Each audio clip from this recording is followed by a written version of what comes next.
What is up, everybody? Welcome to the Wingin podcast. Jack, how you doing, man? I'm good, man. I can't complain. I am better than most of the gaming community, so I'm good. Andre, how you doing, man? I mean, I'm doing pretty good, and now I'm in agreement with Jack. That I'm better than most of the gaming community Yeah. right now. Yeah, we're gonna get into that. So what you been playing? Me personally, I've been playing Breath of the Wild again, as well as Fatal Fury: City of the Wolves and Doom: The Dark Ages. That's the three I've been playing. So Okay. yeah. So Jack, what about you? What you been playing? So I took advantage of some of the summer sale stuff. I was kind of dabbling with, yeah, this is a good deal, but will I play it? I end up getting the Saints Row bundle that they had. It was Saints Row the third full package, and then Saints Row 4 re-elected for like $2 and some change. And I forgot how much mindless fun comes from the Saints Row games, and the fact that on the Switch 2 it runs a lot better and it's smooth all the way through versus what it was on the Switch has been amazing. And then also too, I got God Eater 3. So Monster Hunter has always been my jam since I bought it back on the Wii U with third generation, along with the 3DS version. So that was like my first introduction into Monster Hunter. But one thing I will say that's always been like a small little pet peeve is how slow Monster Hunter is. And God Eater kind of counters that with the speed that it has in that game. It still has customization. You still fight monsters. It's just like you're not beating monsters to collect their body parts to create armor. But you still have things that you can do in that game as far as that's similar to Monster Hunter. It's just one is more anime-like and fast-paced to where the other one is more strategic and detailed and slow-paced and just grind heavy with trying to get these armor sets. Side note: the God Eater anime is off the chain. See, I didn't even know that even existed. That anime was off the chain. I ain't gonna lie. It pissed me off because they broke it up. Right. Like they played like the first 8 episodes, and then they brought the rest of them. Like, bro, don't do this to me. So, Right. But yeah, that God Eater anime was off the chain. But yeah, other than that, I mean, I'm still looking around to see what's coming up. But honestly, I'm getting dangerously close to Donkey Kong. It's next week. But I also did get Penny's Big Breakaway. That was a game I had my eye on when it first released, and initially I bought it on my ROG Ally because it didn't run all that well on the Switch for real. And so I bought on my ROG Ally. Problem was there was this bug that no one knew until the game released that it would crash the game as soon as you start the first level, and it was only with the Windows devices. So, Wow. so I end up refunding the game, and I say they fixed the bug maybe like a couple months down the road. And by that time, I was like, yes, whatever. So now it's $15 on the eShop, and it runs flawless on the Switch too. So now I'm getting an opportunity to play it for the first time. I need to replay it. I might try. I might replay Super Princess Peach on Switch 2 and see how that goes. Yeah, I heard that was pretty smooth now too. So, but yeah, that's it. All right, Andre, what about you, man? Playing Castlevania Advanced Collection, ran back through Aria of Sorrow twice, just to speed run it. That was a good game. That was a good game, man. Aria of Sorrow was a good game. Good. And I'm going to be playing the Dawn of Sorrow next, since I got the Dominus Collection. Go ahead and throw that in there too. Okay. Playing them back to back. You think they're gonna make an anime season off of one of those games for the Castlevania anime? I hope not. They've already ruined my expectations, so I hope not. Yeah, I really don't want them to. Yeah, Symphony of the Night, they screwed that all the way up. Right. Screwed it completely. I wish they just would have went with Simon next instead of going straight to Richter. But whatever it is, what it is. Hell, I would have liked if they went backwards. Why not just go do Leon? Nobody really know much about him. Do Leon. Yeah, because Leon and Drake were actually friends, right?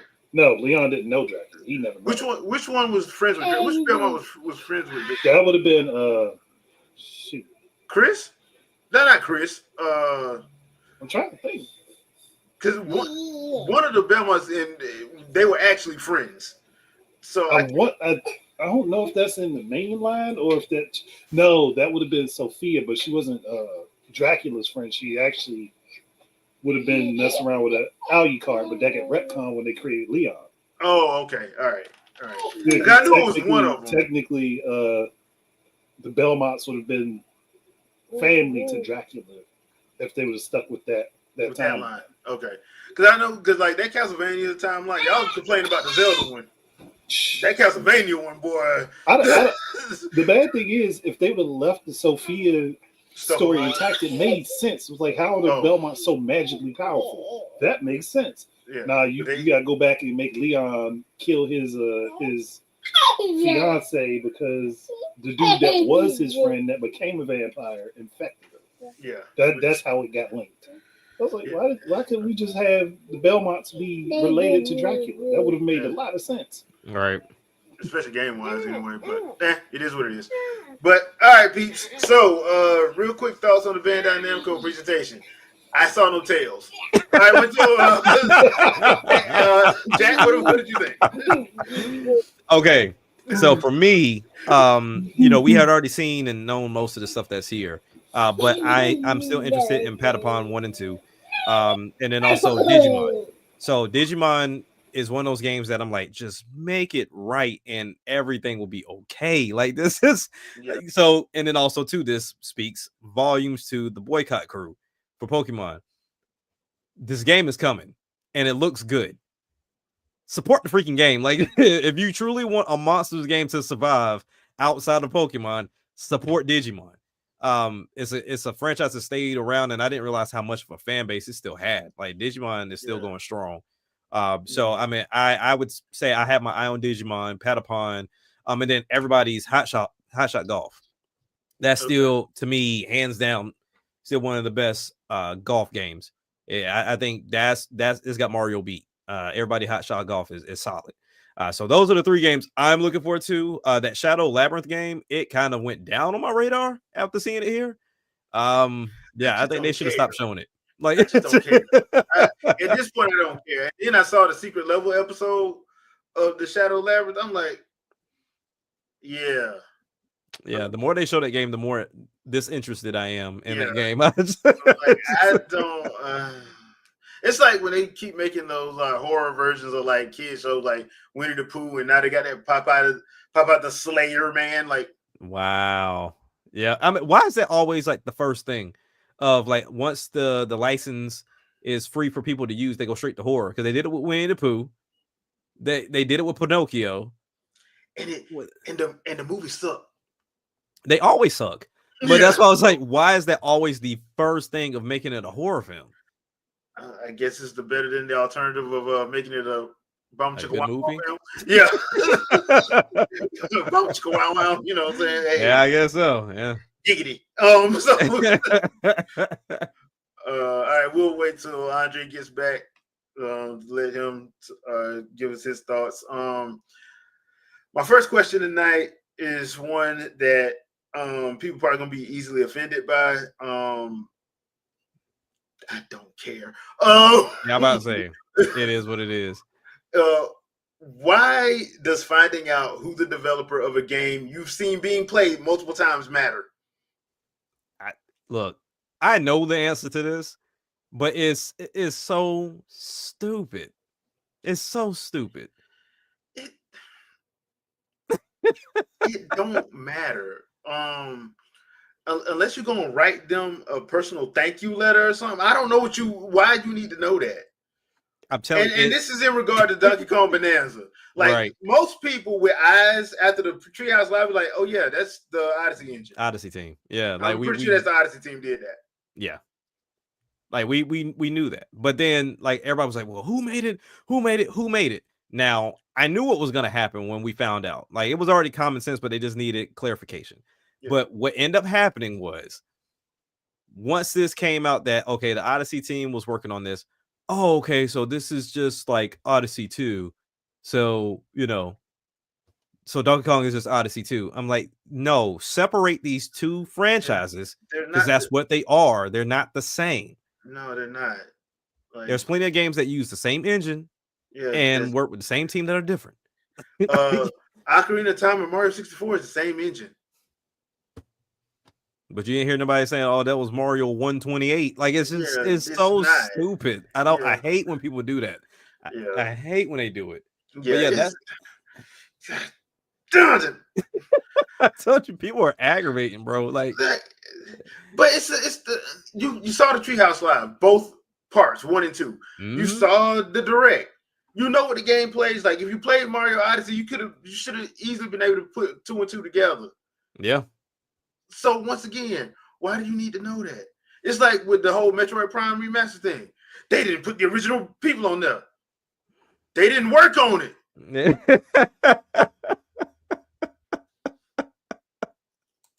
I'm telling you, man. I'm telling people live to be miserable, bro. They live to be miserable because it. Even if this, like I said, a different team worked on it, that's fine.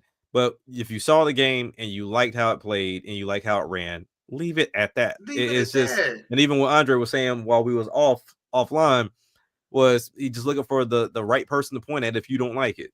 Yeah, the right person to point the finger at.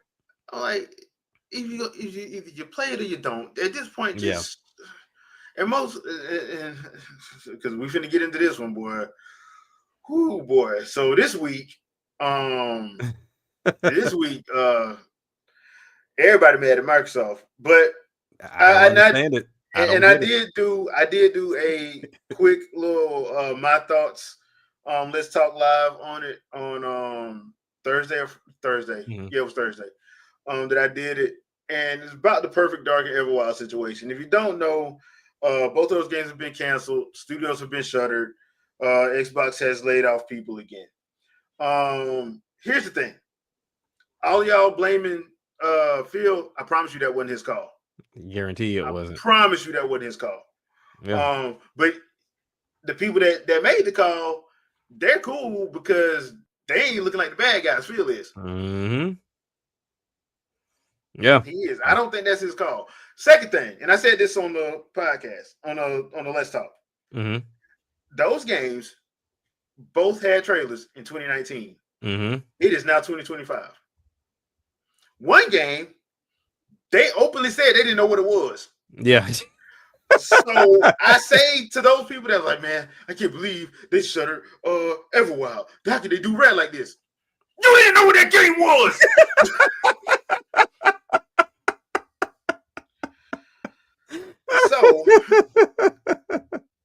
So sorry for the outburst. So you don't know what the game is because they don't know what the game is. No. Perfect Dark has been through creative hell. They lost the creative director. They lost the art director. They lost it was creative director, art director, and I think it was the story. The person that was writing the story. They all left. Mm-hmm. Then they went and got with then they made the initiative after the Crystal Dynamics thing just fell through. Look, yes, Microsoft is $1 trillion company. Mm-hmm. You do not have infinite money to make your game in infinite time. It don't work like that. Right. It don't. And I promise you, both those games were probably hilariously over budget. Yes, for sure. This is not the same as the Metroid Prime situation. Because the Metroid Prime situation, when Nintendo figured out this wasn't working, they stopped right then and gave it right back to Retro. Retro was like, hey, we already got a story for it. So, I mean, we just got to get the assets. They got the assets and they've been working. So, I mean, and I think one of the other reasons why it took so long because they were like, hey, make sure we can put this on Switch too. Yeah. That was the other reason. Because especially after that Treehouse Live, I'm like, yeah, that's why y'all waited. Yeah. That's why y'all waited. I get it. So that's a completely different situation than what's happened with Microsoft. Now, does Microsoft have issues with their game division? Yes. Sure. Yeah. They do. All of them do when we actually look at it. But I think, and I've said this before and I'll say it again, I think gamers need to take accountability for what they ask for. Yes. You ask for all this stuff and you don't want to pay for it. You ask for all this stuff and you get mad because they charge you $80 for it. Because how dare you charge me $80? Yeah. But then you turn right back around and buy the digital deluxe edition for $125.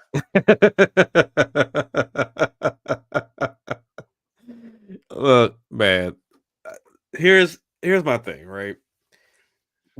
for anybody that genuinely wants to not be in their emotions about this stuff, you do have Microsoft, and of course, Xbox is just a division under Microsoft. So, like you put, when the acquisition happened, you were like, hey, this was more of a Microsoft acquisition than it was an Xbox acquisition, because there is a bigger play at this with ZeniMax. It's the same thing with a lot of the acquisitions. It's like Microsoft sees a bigger picture. They may let the whole team go, but they're going to have the assets that come with, that team. So when we look at, the games getting canceled, people being laid off, and now there's rumors that it was because of them wanting to build out AI. Big surprise. I don't like, every corporation has been trying to navigate towards AI since it picked up. Hell, even for my job, when I'm doing my my mid years for my employees, they're now advocating for me to use AI to write their mid years. So AI, like, every company and every corporation is trying to be on the curve as it's happening. No one wants to be late to the party. Solely lose because they're money bigger like that. corporation, they lose money like that. Yeah. And most of these companies are not creative enough to warrant waiting to come back up. So when we look at all these companies being laid off, it's a sad sight to see, for sure. But then also one thing too that that was a good point that was made as well. Some of those were contractors. You wasn't really hired anyway, so I mean, as contract is, but nonetheless, it still sucks to lose your job. But at the end of the day, when we get back to gaming and we stop trying to make this an emotional thing, the Perfect Dark, you weren't really shown anything. Everwild, like Jay said, we didn't even know what it was. But when we look at things like, okay, now Forza Motorsport is no longer going to be a thing. They're not only going to focus on Forza Horizon. When we look at, concerning.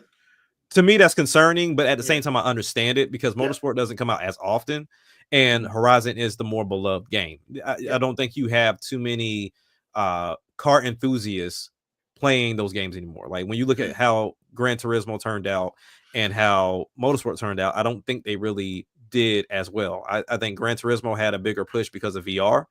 That was one of those things that got everybody interested. But in reality, if you remember when Turismo came out, people hated it, because you were like paying real money for these cars, because they were expensive. Like, it was ridiculous. But when we look at them going third party, I think Microsoft is starting to see the writing on the wall that, on one hand, yes, are they doing crazy with the budget and the things that they're trying to spend and make, and with all these acquisitions? Yes. But gamers got to stop acting like they're not at fault. If the games were purchased, we wouldn't be here. Like if you supported the content, we wouldn't be here. And there was a point in time before Game Pass, and those games were not being purchased. So, or they were buying them used because they couldn't afford it. Exactly. So, and used don't help. It don't at all. And so, and then also too, if you are Sony only, you're to blame for this too. Not because you don't purchase Xbox games, but you spew this negative rhetoric all on social media. And understand, we're all adults, but everybody is susceptible to a lot of things. All it takes is for that one person to have that 360 and be interested in the one, and he has a crowd of people that he interacts with online that say, don't do it, it's a scam, blah blah blah, they're spying on you with the Connect, blah blah, and they won't buy it. They'll walk away from it. And so all it takes is a little bit of peer pressure for some people to just change their viewpoint or change their likes to go to something else. So y'all are to blame for it too, which in this entirety affects the entire gaming community. Because if there's no competition, then you're looking at a monopoly. And then now you're like, okay, now I only can go to this one place, and I get all the games. Yes, cool. But then now we're talking price points.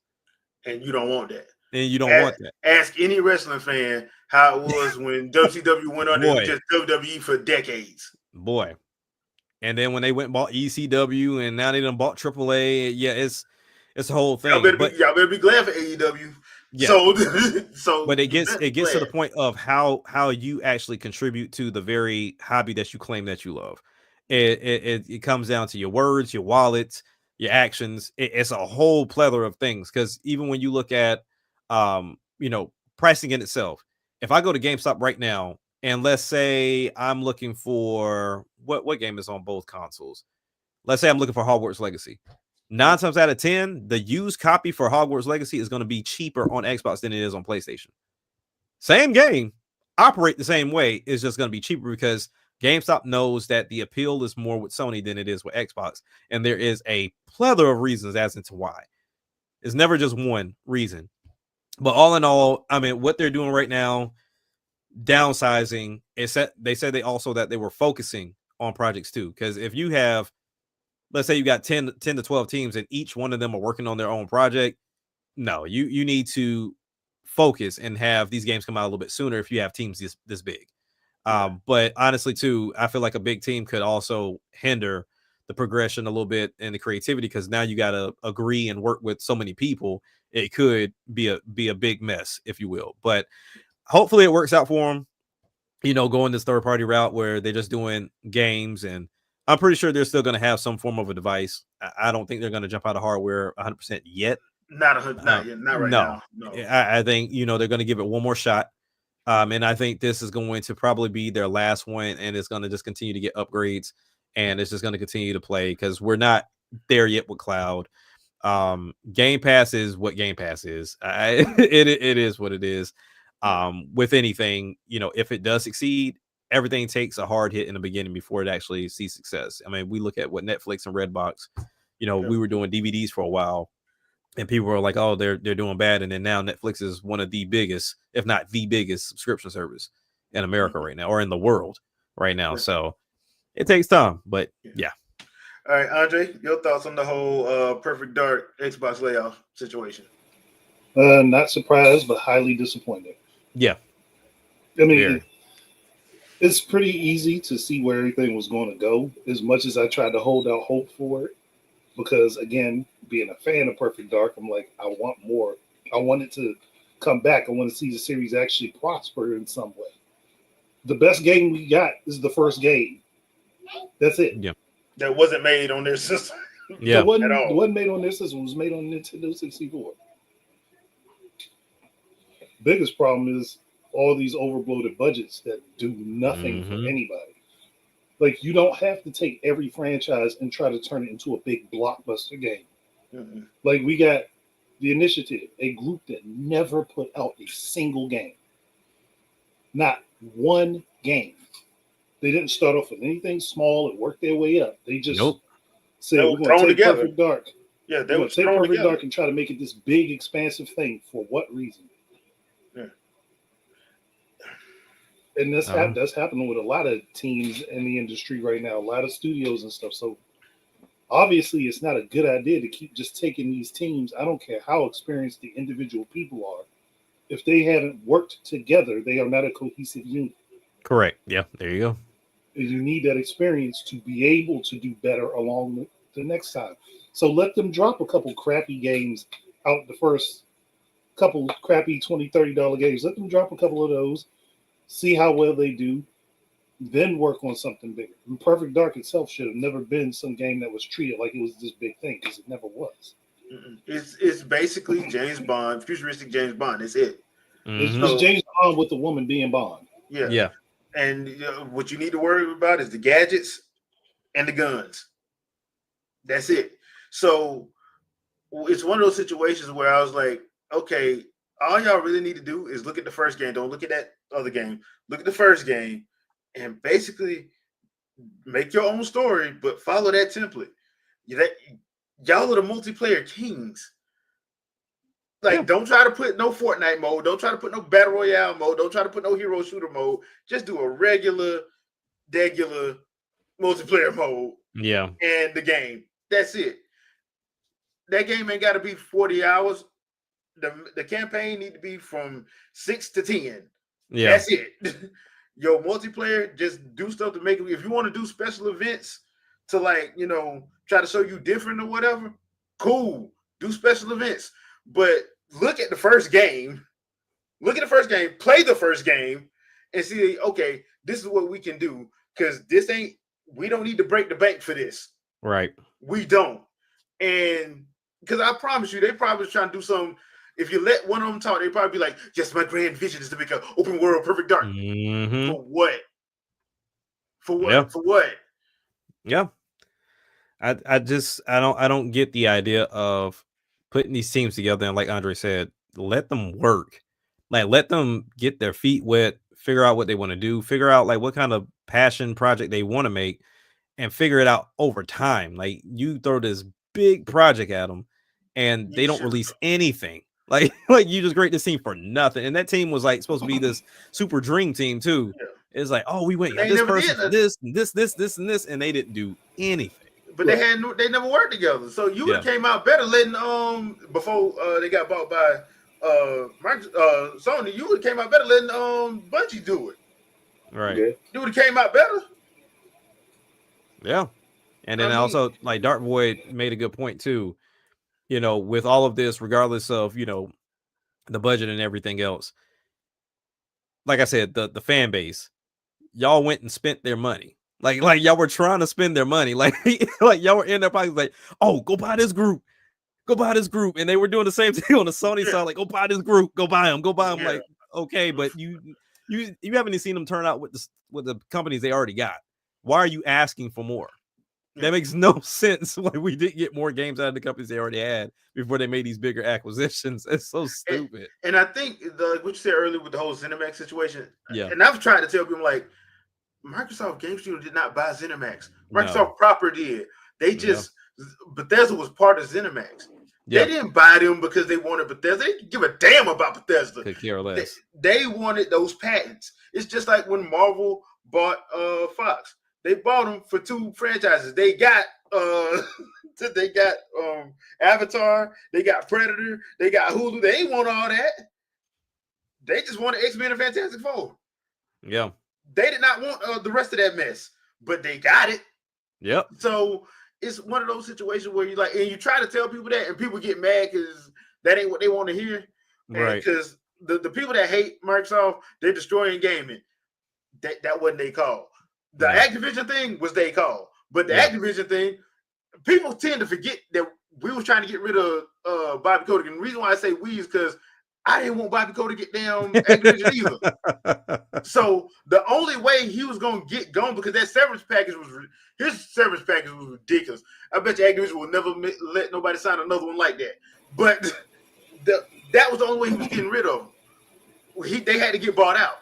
Right. That was it. You needed a big company to buy them out because his severance package would have bankrupted the company. Yeah. Now and now here's the funny part. I trust Microsoft when I trust Google's ADHD behind. I trust Microsoft more than I trust Tencent. Yep. Because Google, look, I love Google. I use their stuff, but let's be real. They will buy something, start something, and in 2 years they bored with it and it's gone. That's how you know you got some nasty money, when you can just do something huge like that and say, you know what, I'm good. Like I'm bored. Dude, people were loving Google Plus and Hangouts on there. Yeah, you know what? We're just gonna make that back to being the internet because we don't really feel like doing that no more. No, that was them being petty. That was them being petty because homeboy left the company. Yeah, homeboy left. Yeah, but I'm like, bro, what the? Like, no. Like, people are using it. But then they make Stadia, which would have used those services anyway. I was like, what's Stadia? Y'all just stupid. And what's Stadia at? Stadia was the project that they got bored with. It's like, this is all cool, but we're not going to use it.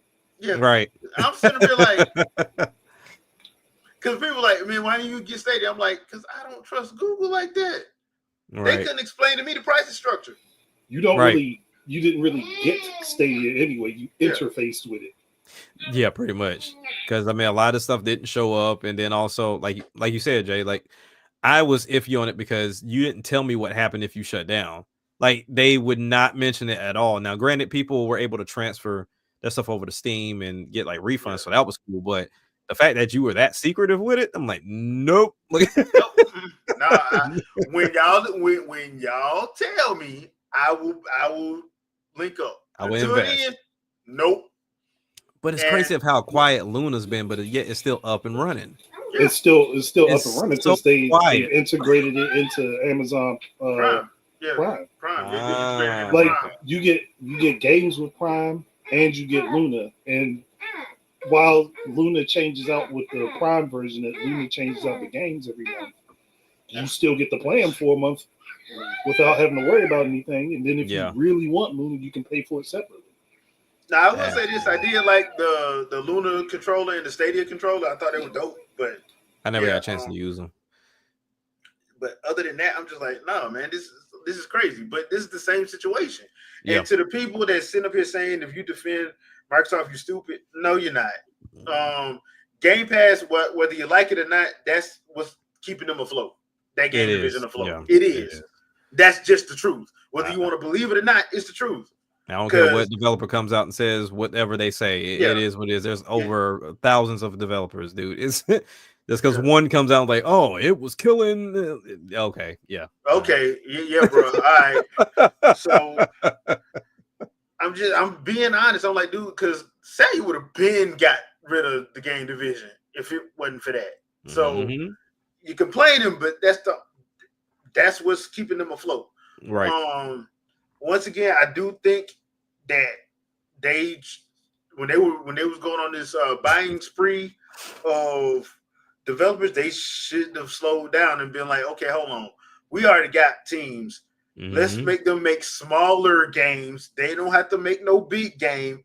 We're gonna give you smaller games. Like one of the first directives for Perfect Dark should have been, this ain't gonna be massive. Right. Yeah. Get it in the door first. Like some people don't even know what it is. Like get it in the door first. All y'all getting is $50 million. Make it work. I wouldn't even give them that. the only reason why I'm saying that is because they have to do 4K, all that other stuff. You're gonna have to spend some money. Yeah. So that. But other than that, I'm like, that's what you're getting. You're not getting no more. So make it work. Y'all are not Call of Duty. Y'all ain't gonna bring us in billions. Yeah. Y'all make it work. And that's one thing I genuinely wish companies will stop shooting for. Like it's okay not to have that game. Yeah. I put it in the same context as like, artists that want to genuinely make it, and be like professional artists. It's like, okay, most people want to shoot for the superstardom, like on the Kendrick level, the Drake level, stuff like that. So but then there are right. But you have plenty of indie artists that have a very honest and tried and true fan base, and it takes care of them 10 times over. And I think that's where gaming has to get back to, of like, okay, we have to be confident enough to say, look, our fan base loves what we do and what we put out. Let's at least put something out, even if it's experimental, to see if they like it, to see if they fool with it. But everybody wants to take this big shot in the dark and look for success and find it with one good hit and then feed off of it for the rest of their life. It kind of just goes back to like people wanting to win the lotto. Everybody's gonna take a shot at it, but don't everybody win it. Yeah. And like, so it's like you gotta find some type of steady pace to where you can keep yourself afloat with something that's sustainable. And honestly, Microsoft started off well in 360, especially with Xbox Arcade. I'm surprised that didn't come along with Xbox One. Like Xbox Arcade should have stayed around. Arcade should have stayed around, but I think what was happening with it was, remember, they had a couple games on Arcade from indie developers that they weren't quality assuring, and they had to take them down. Like there was a TMNT game, Ninja Turtles game that was Out of the Shadows or something like that. They had to delist it because it was a game breaking bug that nobody could finish. That's crazy. But nobody QA'd it. So that sounds like an easy fix. Just QA the damn thing. But so I think that probably kind of led to that. And then it was like, okay, we can do all this other stuff. Let's upgrade. I'm not sitting in them board meetings, so I don't know. But it's one of those situations I don't understand why it left. I mean, to me, it don't make sense. It don't. Like I understand why Virtual Console left. Yeah, people kept complaining. Yeah, that's why I left. Yeah, that is and that goes back to the fan base has a lot more power than they think they do. It's just they use it for the wrong things. Like you bitching and complaining about stuff that don't matter, it don't hold out. But when you constantly push and pressure and then don't buy and this, that, and the third for things that are actually good, it goes away and then you beg for it later. It just, to me, it just doesn't make any sense. Hey, people, all those is out there was begging for the Wii U games. What happened? Yeah.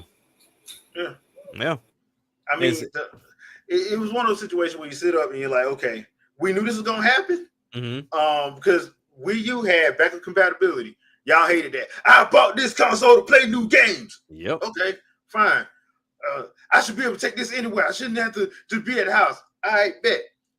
We're gonna take everything out of here. We're gonna give you this one thing that you asked for, which is to take it anywhere. We ain't even gonna put Netflix or nothing on there because y'all don't need that.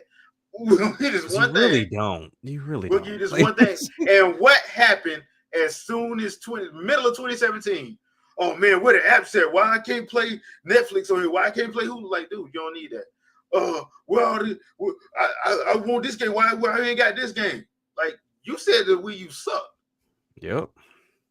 It needs Xenoblade Chronicles X. Wait a minute. What? I'm sorry. What? You said the system sucked. Yeah. What you know about Xenoblade Chronicles X? Man, where's the backward compatibility? Wait a minute. You said that's why I've always said this, but the Switch was the biggest FU to the gaming industry I've ever seen in my life. Yeah. It was. It just exposed everybody's biases. They exposed them into their face. Yeah. And you couldn't say nothing. Because I remember me and Shadow got Brian Altano. He stopped talking to us. He need to stop doing something. Because we straight called him out. I'm like, bro, you didn't. Y'all didn't. IGN spent years talking about how they should go third party. Yeah.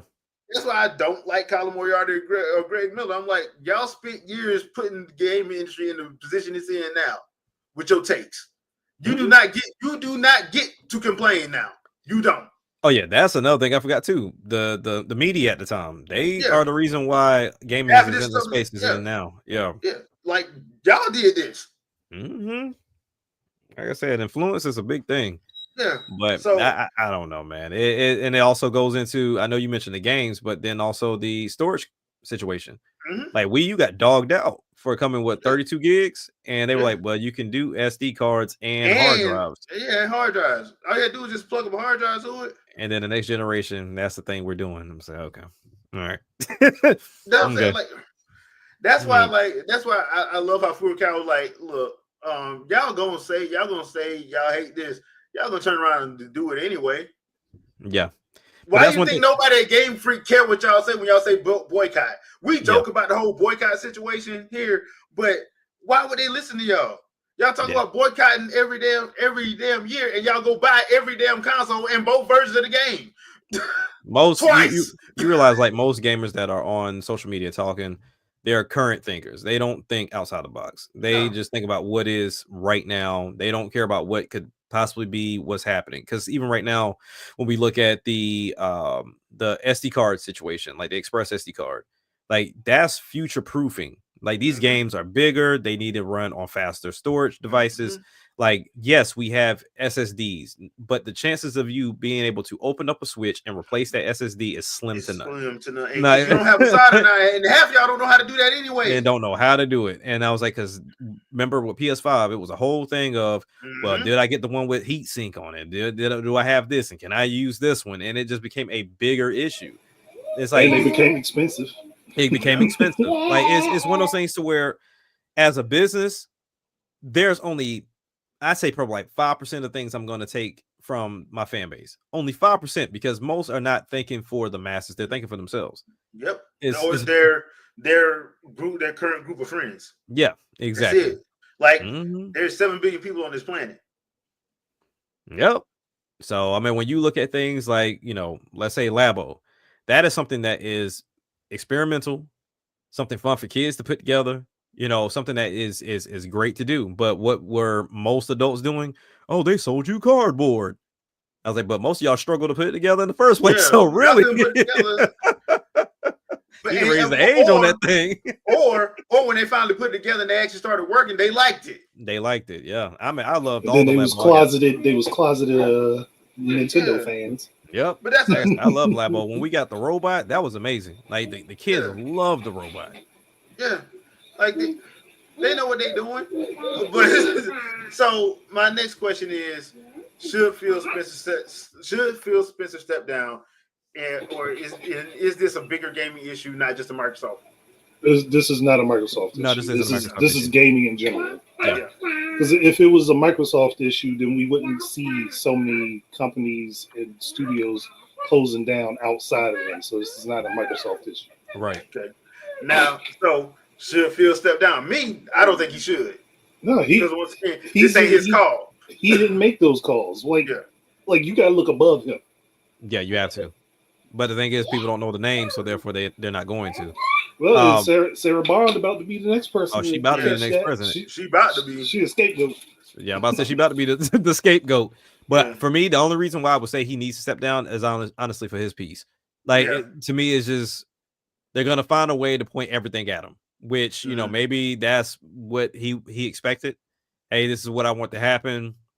This is how we should do it, and he knew he was gonna catch the brunt of it. I mean, it is what it is. But for me, thinking from trying to look into the sight of what's gonna come his way, I would do it just for the peace of mind. Just step out and just disappear. And then once it still actions the way that it does, then people still gonna be like, well, Phil set this off, not knowing that Don Matrick was the one that set it off. He set that off. Phil was just trying to fix it. But once again, he's not the big dog. He's not the one that makes the final say on everything. Like people have to understand that. I mean, hell, it's the same thing with our government. Like the president is not the final say all for everything. No, you got people above him. Well, and that's what I was gonna say. I'm like, the one thing Phil probably should have did was rein in those budgets and like tell people like, look, man, everything ain't gonna be AAA cost. Like some of this stuff, y'all not getting all this money. Y'all not, and you don't have infinite time. You got 3 years. Yep. I'll give you 3 years. Unless your name is Halo or Gears, you getting 3 years. Yeah. You gotta earn it. But my grand vision, I don't give a damn about your grand vision. You ain't got a game. Your vision is expensive, Kojima. Yeah. Yeah. Like you don't have a game to your name. You need to build my trust. Build my trust. Yeah. Yeah. You can earn it. But right now, the worst part is when you put together a new team and you try and go with all these grand divisions, you've ruined the opportunity to build a fan base.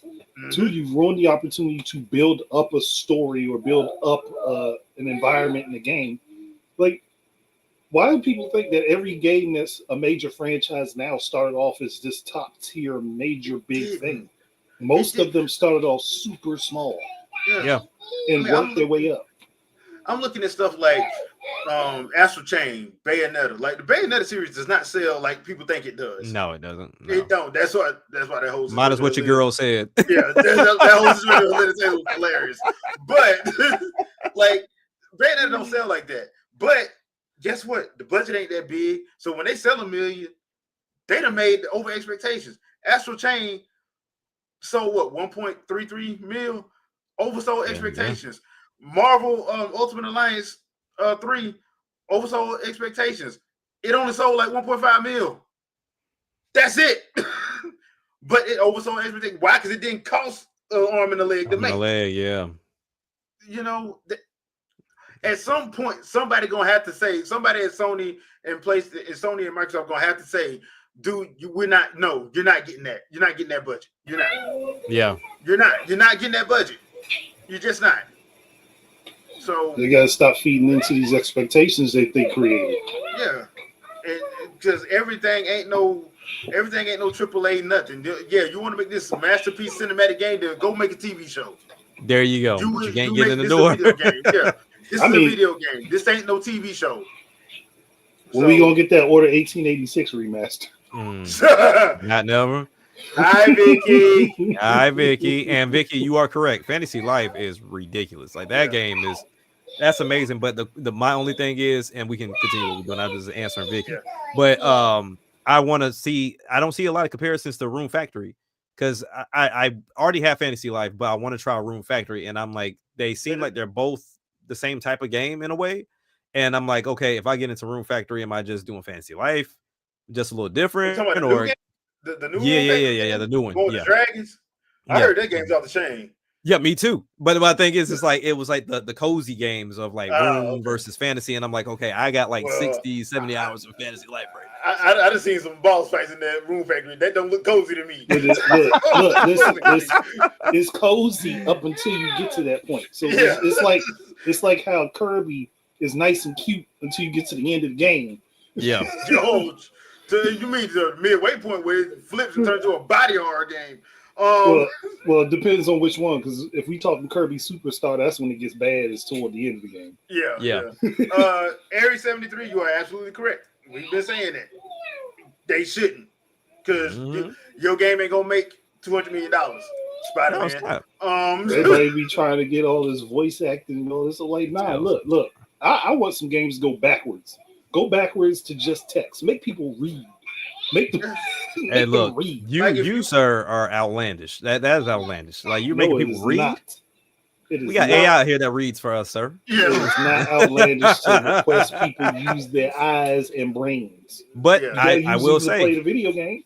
But I will say, this is like I said before. I think this is Microsoft finally doing what I said somebody's going to need to do. Somebody has to hit that reset button. You've gotten to the point to where the budgets are crazy. The graphics are, there's no return on that. Like you can't get any better than that. Like they are where they are, and that's where they really need to stay for quite a while. But really someone needs to hit reset and say, you know what? Yep, you know us for Halo, you know us for Gears, you know us for Forza, but you know what? We're gonna come out with this new IP, and this new IP is, just easy. I mean, it can do 4K, but it has more of a cartoonish style to it, or it's not photorealistic. And it's gonna be a quick 10 hours, type of game. No, nothing that's gonna take too much of your time, and it's gonna run you probably about $40 or $50, and just start over from scratch, and really start figuring out how you want to rebuild your fan base. Because like we said, you can easily, if you've been in this long enough, you can easily call out each fan base and what they look for each of these, from Nintendo to PlayStation to Xbox. Xbox started the shoot 'em up bang bang online crew, and that's where they've stuck, and that's just where it is. I mean, PlayStation used to be a little bit more diverse, but now they're more story driven, photorealism. Hey, we want to make sure and it's killing them. And Nintendo is more diverse. They're a little bit of everything. They don't get into the photorealistic, but they definitely span over story, a little bit more platforming, racing. They their own engines. They create their own damn game engines. So that's where the closest photorealism they get is what, Metroid, and maybe that's about it. Yeah, about Metroid. So everything else is different art styles. Everything else. Yeah, everybody has. I mean, but like I said, even to me, I feel like Sony at some point has to hit a hard reset. Well, Sony's still trying to keep up with the Joneses, and I'm like, Sony, y'all not $1 trillion company. Stop. No, I said a while ago, Sony could have been reset themselves if they really wanted to, because they got the name to stay. Yeah, they got the name to stay. All they have to do is just change direction a little bit. Yeah, their fan base will follow them. Yeah, they gonna complain. They're gonna complain at first. They're gonna complain, but they still gonna buy it. Yeah. So, and we've seen that. They're gonna be complaining while they at the checkout line swiping their credit card. Yep. Because I think Sony didn't show up for like a year or two, and people were still buying PlayStations, and it's like they love PlayStation. And I get it. I mean, it's a great console. I mean, they make great games. It's just the diversity has gone from Sony at this point, from them, because they rely on third parties. Yeah. For me, if I'm looking at Sony and we say, okay, Sony is this great company, which they are, and they have this great device, and they have so many, great developers, I should not see your top 10 as all third party developers. That shouldn't be the case. Mm-hmm. Not when you had the portfolio you had on PS1 and PS2 as far as exclusives are concerned. Yeah. So I that's my thing. I just, I mean, granted, everything isn't first party, but third party should not be eating that much on your console versus what you're making. If anything, it should be your games at least top 5, and then everybody else trickle behind you. Like that, to me, that's how it should work. Right. I'm going to disagree slightly. Okay. Sony is not a great company. They botched that a while ago with me. Yeah. So Sony is not a great company. I'm sorry. Well, you could remaster the same game for what? Now 3 generations now? While you were in 3 generations? Actually, 4 months after you released. Well, let me define great. Let me define great then, because I agree with that. Let me define great. They have the ability to make great hardware and software. Yes, like they've shown that. Like they've shown that they can provide you with top notch, even with like looking at the DualSense controller. That is a amazing controller. Battery sucks, but it's an amazing controller. So they know what they're doing. It's just they just got to make their teams use it too, because they have time they don't make their teams use it. Like Nintendo, really you're gonna use what Nintendo put in there. Oh yeah, at least the first couple years they're gonna use it. They're gonna make you use it. Problem is with Sony, they're too worried about everybody liking them. Yeah, if you stop worrying about everybody liking you and just put out what you think is good, People will follow what you think is good. People didn't know what they wanted before it existed. You want to tell me people wanted Metroid games before Metroid games came out? You going to tell me somebody wanted Final Fantasy before it existed? Mhm. Somebody out here wanted Splatoon before it was a thing? Yeah. No. Yeah. You got to make the games. You got to make something interesting that people will come and get. Yeah, you can't just in. sit there and hold yourself on this one game over and over and over again. And I know somebody's thinking, well, Nintendo makes the same games all the time. No, they make different games using the same characters. Mm-hmm. Yeah. That's not the same thing as making the exact same game over 50 times. That's how you make a household name. Yep. Yeah. So, well, we do got to talk about something that kind of pissed off the Sony fanboys. Helldivers is coming to Xbox August 26th. Helldivers 2 is coming to Xbox. Boy, they were quiet. And the funny thing about this whole situation is not only is it coming to Xbox, it's being published by Sony. By Sony. PlayStation is publishing Helldivers 2 on Xbox. Ouch. They didn't even make a third party do it. They said we doing it ourselves. That is crazy. But if you gotta make the money, you gotta make the money. You gotta make the money. Okay, so that means Helldivers 2 is coming to Switch 2 then. Probably. It would be stupid. Because that's where it's gonna make the most money. I'm sorry. But it probably will at some point. Because I'm like, dude, I'm at this point, I'm thinking Sony and Microsoft are both thinking. But Microsoft figured it out first. They were like, look, we know the kind of games that we want to put out ain't gonna sell here. Yeah, they just not exactly. But they will sell over there. Hey Nintendo, y'all cool. We cool, right? We ain't trying to buy y'all. We're not trying to buy y'all. We're not gonna do that no more. But the dude that tried was right? He gone. He's not. He can't hurt you. So right. So yeah, I think that's what it is. I mean, at this point, and it's funny, and I said this before we came on, but it's funny how the whole time, the last two generations, Western gaming media have been trying to say Nintendo should go third party. And look at who's about to go third party. Who had Yeah, I mean, all the while trying to mock them and tell them that, oh man, well, the game would be good if it was just somewhere else. I remember when somebody said, Xenoblade Chronicles 3 would be better if it was on PlayStation. Y'all wouldn't buy it if it was on PlayStation. No, because y'all had Monolith Soft. Sure did. I just, to me, like, I get it. There's games that fit in certain areas. Like Nintendo makes sure that they build their console around the games they want to make. So that's why it feels the way that it feels. Like you can emulate 3DS games and all that stuff all you want to, but trying to play it without a 3DS is a pain in the behind. It don't feel right. It don't feel right. So when you look at Xbox and PlayStation, they're essentially the same console, but their fan base is different. So when I'm looking at, let's say, for example, we bring it up all the time, so y'all forgive me. Sunset Overdrive, right? Oh yeah. That game does not fit on. They don't fit on either one of those consoles. No, it don't. When you look at Astrobot, it doesn't fit on either one of those consoles. Like Horizon, I don't know where that fit, but it's just, but it's one of those things to where you can see the writing on the wall for a lot of these games, and it's because of the fan base that you built. Gears should be this multi-million selling franchise. Halo was, and then they kind of shot themselves in the foot. But 343, it's just, they screwed that up. Yeah, they screwed that one up. But it's, like you one of were things, given the golden goose. You were. And then even when you look at something, for example, when we go back to the 360, Cameo should have stayed with Nintendo. Like that was being made on the GameCube, if I'm not mistaken.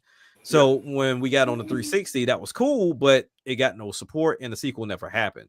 Now you look at, let's fast forward. I mean, essentially that's what Donkey Kong is doing right now, is the whole transformations and utilizing the powers of those transformations. But Cameo could still be around. It's a name. It has the appeal. It has the art style. It has everything it could. The art, I mean, the graphics, the gameplay, the fighting, everything matched. Of course, it can always be improved, but when you look at Xbox and PlayStation now, I think moving forward, they're gonna pick and choose where they think things are gonna succeed.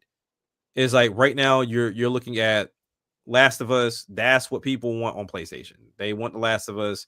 They want games like that because God of War, no matter how much people rave over God of War, it still didn't sell like it should have No, it on didn't. PlayStation. So it's like, okay, well, where do you fit? Because you got people saying they need to bring it back to the young Kratos and not the older Kratos.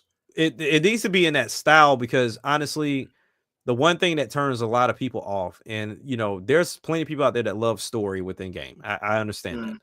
But when I can say there's 5 hours worth of content of cutscenes. Yeah. All right, y'all. Like at some point you got to dial it back. Like there's dialogue in the old God of War trilogies, but I'm not sitting there for 20-25 minutes watching a movie. Yeah. Like I'm not. That's why I've always said, like, if you want to make a movie, make a movie. Just like, make the movie. I mean, like, because Xenoblade Chronicles 2 kind of was pushing me to that point. Because I'm like, hey, some of these cutscenes getting long, but those long cutscenes usually came at the end of the chapter. You did a whole bunch of other stuff before then. Yeah. Like Final Fantasy, the last few Final Fantasy games I played, I'm like, bruh, I can go order pizza. I can come back. I can use the bathroom. I can go. Oh, now I can play. Okay, thank you. That's the crazy part about it. Like I should not be able to start up a game after installing it first and foremost. So after I install it, now it's like, all right, cool. Let's start the game up, and I'm like, okay, all right, sure. Okay, you want to come on? Like, and then finally you get to the tutorial, you do one damn thing, and it's back to another cutscene. I'm like, all right, y'all got to figure this out because this is ridiculous. You want to know what's funny? Metaphor Refantasio did that to me during that damn demo. Trust me, I know because I played the demo, and I was like, all right, dude, come on. Like, I don't even care about this dude and all white. It's clearly Griffith from damn Berserk. I don't care. Yeah, like it makes me not want to get into the story. It's like. I didn't buy this game to watch it. I really didn't. And that's where, like, even when it does come to the Switch, I'm still hesitant because I'm like, you already know how that opening starts. So they need to add in a skip. Just add in a skip.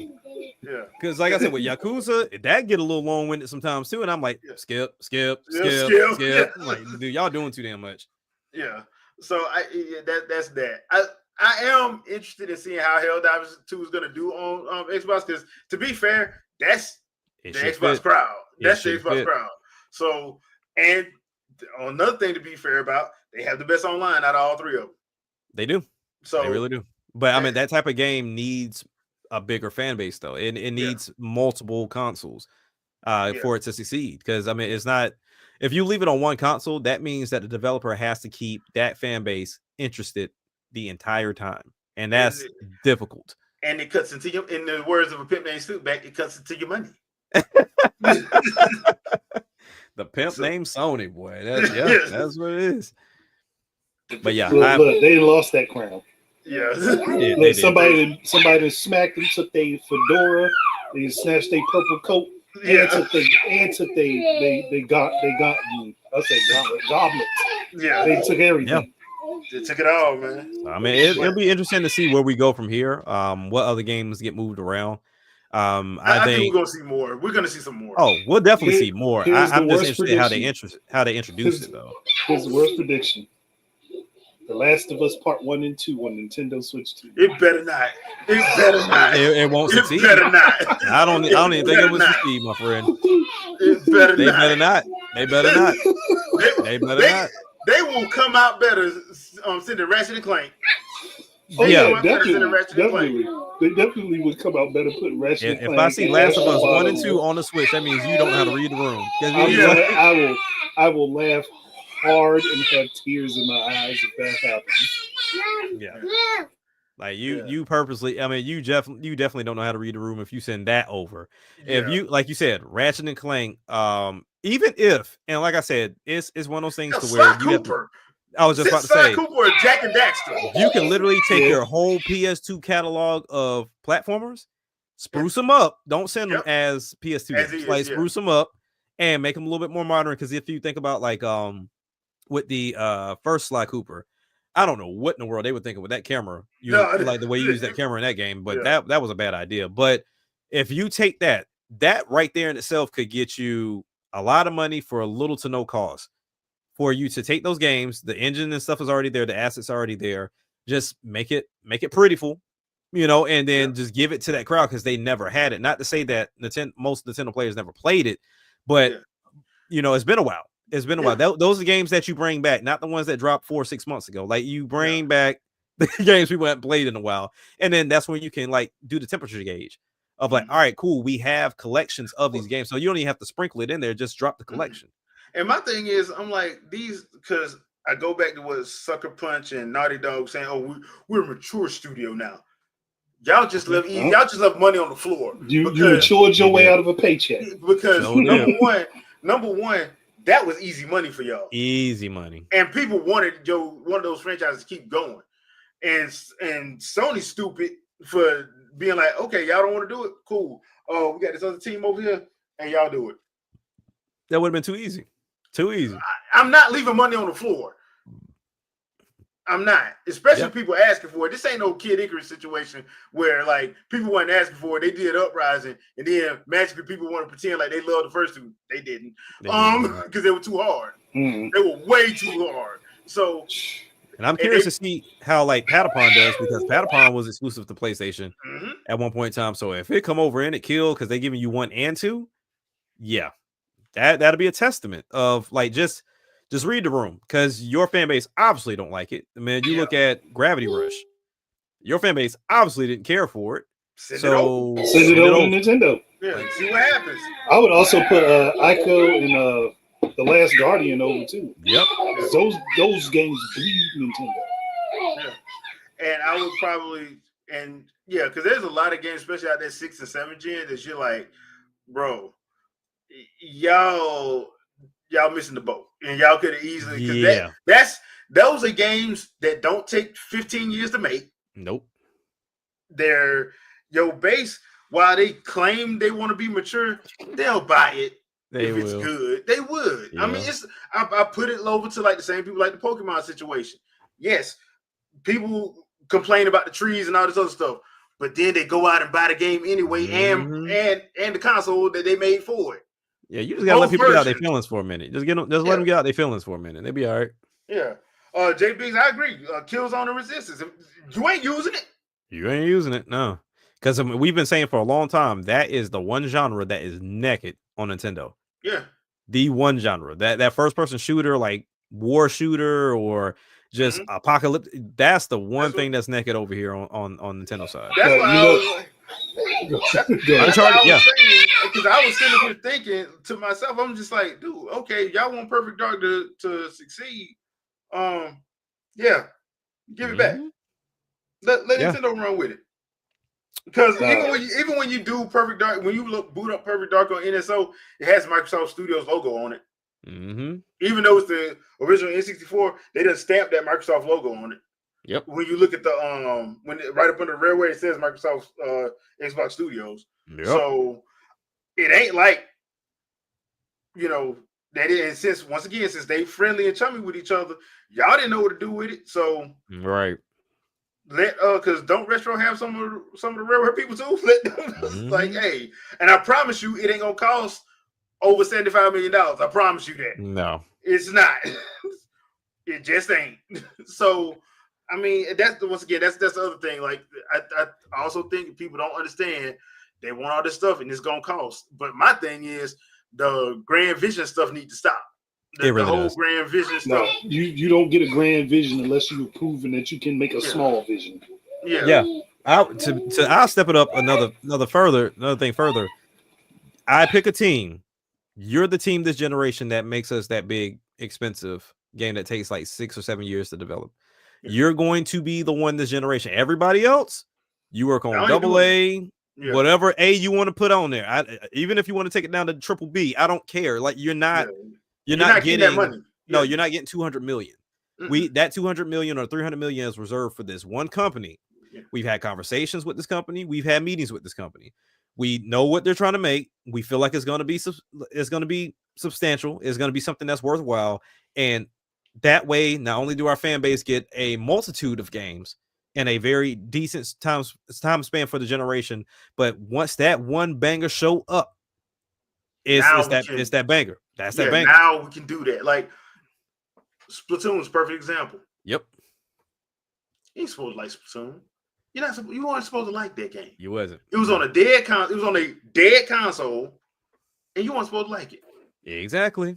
3 games later, we about to get another 3 games late. We 3 games in, about to get a spinoff already. When you really stop and think about that, Splatoon came out on 2 consoles and it's already on number 3 and getting ready to get a spinoff.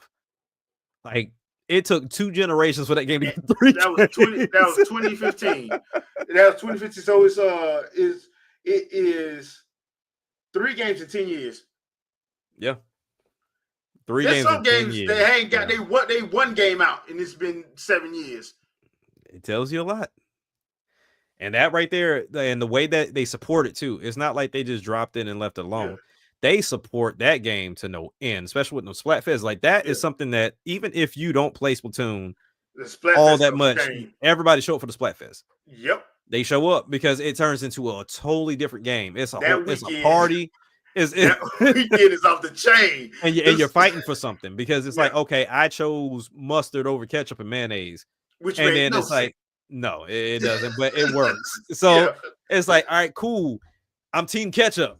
And then at the end, you say team ketchup won, and we get all these rewards because as a team, we won. Mm-hmm. That is like the best thing you can do. It's a weekend party. Yep. So, I mean, it's one of those things to where, I mean, they took that game on a failing system and they made it a franchise and 1 generation. Like it took a generation. One. Because they stayed with it. The team that was with it stayed with it. And on top of that, it didn't cost that much. Nope. They let the young guns have it and they ran proved themselves. And they proved themselves. Our style is off the chain. They done already made a franchise out of it because over in Japan, they got manga, they got plush toys, they got all this other stuff. I'm like, bruh. That's why I'm waiting for Nintendo to make that. I don't even know if they would even go the route of a first person game because they want you to see the character. They want you to experience the character. So I don't think they ever go that route. But no, because number one, the as much as I like first person games in certain genres, it's oversaturated. It's overdone. It really is. It's overdone. Bad. And then they want you to get all this stuff, but you can't ever see it. So what's the point of me getting it? Right. Yep. So what's the point? There ain't no point of me getting it if I can't see it. So yeah, that's why I'm like, I kind of like the fact that they like, we're gonna keep third person viewpoint because if you get something and you want to see it, you should be able to see it. Or at the very least, give you an option. Give you a first person option or a third person option, or you can switch freely in between. Right. Depending on your viewpoint. Because think about it, like with Call of Duty. I feel like Call of Duty is popular where it is now because there's no competition. Because honestly, they don't have to do much.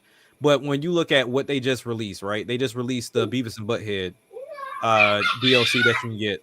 I can't see who I am. Like people can see me, but I can't see that I'm Beavis or Butthead or whomever I select. What was the point? And so Activision paid all that money to license them, and you can't see them. I can't see them. Yeah, like and because I mean that's where Fortnite wins out. It's like I can see my character. I can see Peter Griffin going to go shoot Naruto. Like I can see Vegeta with a sawed-off shotgun.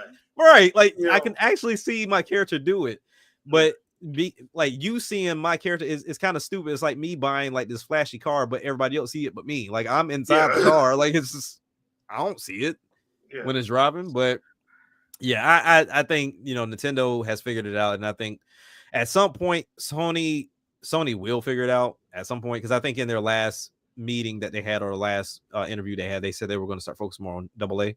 Which games. They should have been doing. They should have been doing it, but like you said, trying to keep up with the Joneses. But Microsoft, they will do it. I mean, they got enough teams to do it, but I think right now their main focus needs to be what in the world can I, get as my top seller? What is my household name game?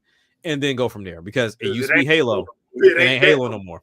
And it ain't Gears because y'all ain't made one. It ain't there no more. So that's just what it is. But I mean, honestly, I wish them all the best because, like I said, we need competition. Yeah, for sure. Competition makes everything better. That's why I was mad when Sega left, but I understood it because they did it to themselves. Yeah, and now they riding high. Now they can't figure out Sonic, but they riding high. So and that's supposed to be their household name, but right now, what is it? Persona is right now. Persona is the household name. but Sonic is still there because those movies are doing well. Yeah. And so if it wasn't for those movies, I think Sonic would really kind of be in the gutter a via the little way bit. a crash. Yeah. But the problem is, the thing is, like, they'll do for everything they do right, they'll do like 15 other things that don't make no sense. Yeah. Like I like Sonic Lost World on the Wii U because that's when they tried to go the Galaxy route. I think it could have worked if they could have fine tuned the controls a little bit. Yeah. I like Colors on Wii. They were on to something. I actually like Sonic Forces, but for different reasons. But yeah, like Sonic Frontiers, it ain't that good. Yeah, it's not. It's okay. That's about as far as I can. The one. Okay. The one with that's a stretch. Yeah, the one with the werewolf.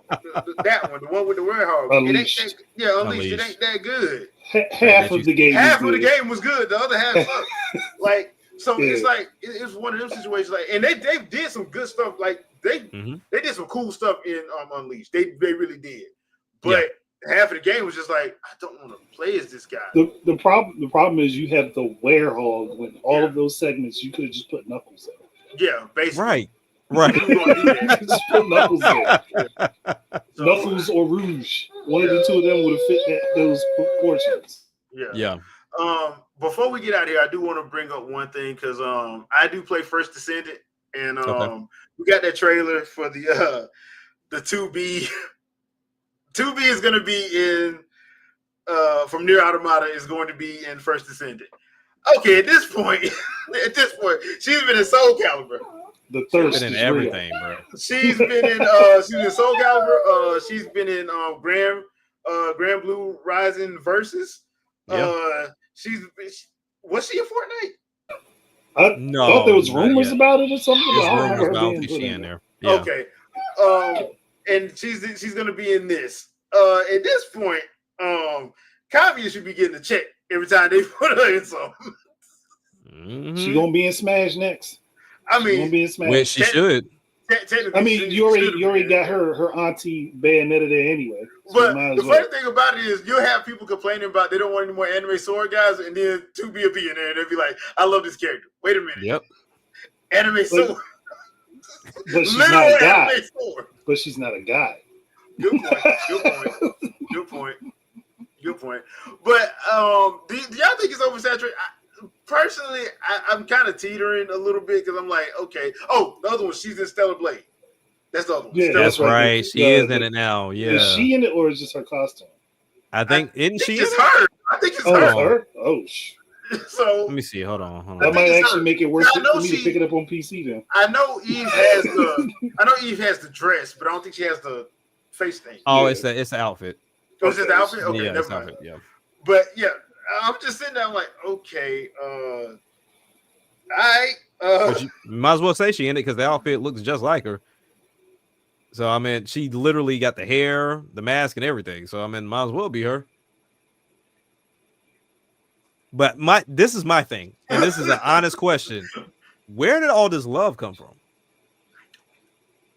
Like the game was good. Don't get me wrong, but where all the love come from? For all the people that want to pretend that they played it on other platforms, 2B didn't get all this attention until Nier Automata came up with Switch.